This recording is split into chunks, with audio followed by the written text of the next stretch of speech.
Hello and welcome to Paint by Blunders. Today we are looking at Gaahleri Aventus airbrush and we're going to see if it's any good for the hobby and whether or not I would potentially recommend it for you guys and who it might be for. Let's get into the video. So right off the bat, let's just address this. Gaahleri sent me this before Christmas. I've been using it pretty much non-stop since then, so I've got a good few hours under my belt, but apologies for the delay. I started a new job, the channel took a massive backseat for a bit, and then I got hacked in the new year, and it took me about 3 weeks to get the channel sort of back, so I'm still recovering from all that. So let's get into it. Right out the gate, it's super premium, everything is lovely. They included a moisture trap, so if you saw my review on the mini compressor, I said how much I love an inline moisture trap and how I think they're essential. Now, as much as the package and all the contents are fantastic, you get 2 sets of needles, 2 sets of nozzles, 0.4 and 0.2 to cover all your bases. We want to know how this shoots and how it performs. I absolutely love that noise. So we're going to start with our primer. I'm using Vallejo's Mecha Primer because I really like it as an airbrush primer. That and the Kaleido Colorworks primer are my 2 favourites. And I'm using a little bit of the Army Painter's airbrush medium, just a few drops. I just do it out of habit now, but a lot of these are formulated to go straight out of a gun. So I'm shooting the 0.4 needle for this Joy Toy Space Marine figure and also the Squidmar Models Dragon. Now, I had no problem laying down the black primer for this, but if I'm honest, I knew that it wasn't going to be a problem, but I just wanted to show you, in case you just wanted to do airbrushing for priming your models, that it's super easy.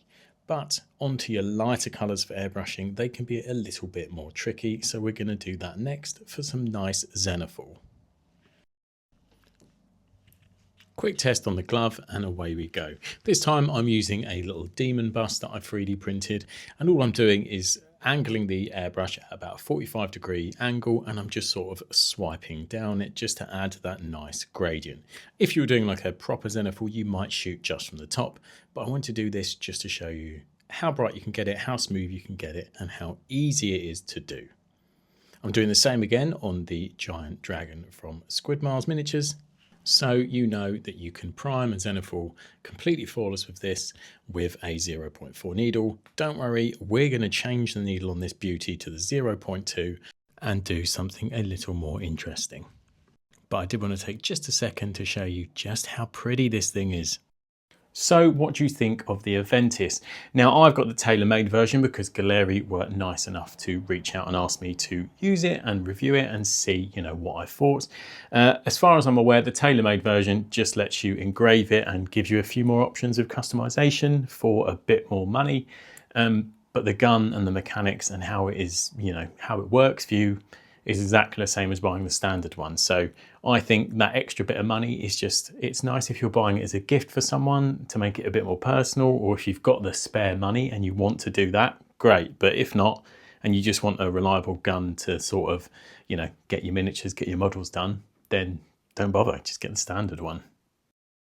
So I've got this lovely Plague Bearer bust that I'm just laying down to sort of base coats, and then I'm going to switch this to the 0.2, do a little test to see how fine we can get the line and start adding a little bit of depth to this.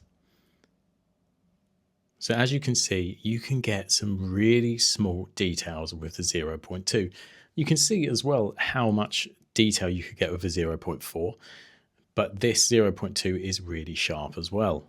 So how I'm going to use this is just by using washes and glazes and sort of contrast paints to just build up some nice gooey monster tones on this Plague Bearer. And I'm only shooting this at about 15 psi, and I've added a tiny bit again, the airbrush medium to the contrast just to help it, and I'm just picking out those nice details and adding a lot of depth. The trigger action was super smooth and I had a lot of control over what I was doing. Once that was dry, I decided to come in with a green tone and to really punch up that Plague Bearer flesh. I'm still on the 0.2 needle. I'm just really pushing the 0.2 because 0.2s tend to clog a lot more than a 0.4, and I had no problems. It shot really well and I was really happy with the result. They are definitely the 2 needle sizes that I would recommend, but a 0.4 will pretty much do everything. And I love using an airbrush to do all my sort of bust pieces or larger models to really get down a smooth base tone and start adding some depth and contrast. Also, I'd be stupid not to mention that I do get a 10% discount code that I can give to you guys, and it does give me a bit of kickback.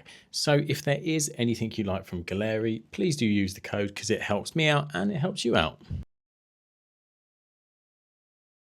So it's not all plain sailing for the Aventus. It does have one design flaw, I'd call it, or one gripe that I have with it, and that is the way it is shaped for your air hose.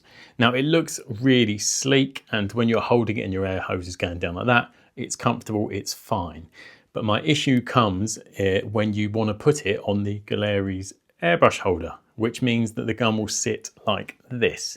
Now that might not seem like an issue if the gun is empty and you're not using it, that's absolutely fine. But my issue is I normally run multiple guns. So if I've got any fluid in this cap, it can run into the body of the gun, which is a real pain, especially if you're using some materials that are a bit harder to sort of wash through than others.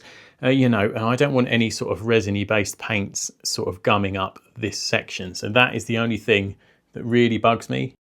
So I'm just laying down the final wash, and my final thoughts on this airbrush are majority positive. I think it's a great airbrush. I do think it feels very premium, and I have really enjoyed using it, and I will continue to enjoy using it. It's been absolutely fantastic. Is it cheap? No. And it does start falling into that price bracket with some of the other premium airbrush brands. But I do think it holds up on its own, and it's a great airbrush. If you'd like to see me do a head-to-head and some comparison tests, comment below and I'll make it so. So what are your thoughts on the Gaahleri Aventus airbrush? Is it something you'd be looking at picking up? Were you just simply curious to see what it could do? Do let me know in the comments below, and I hope this video helped. Thank you very much, and I'll see you on the next one.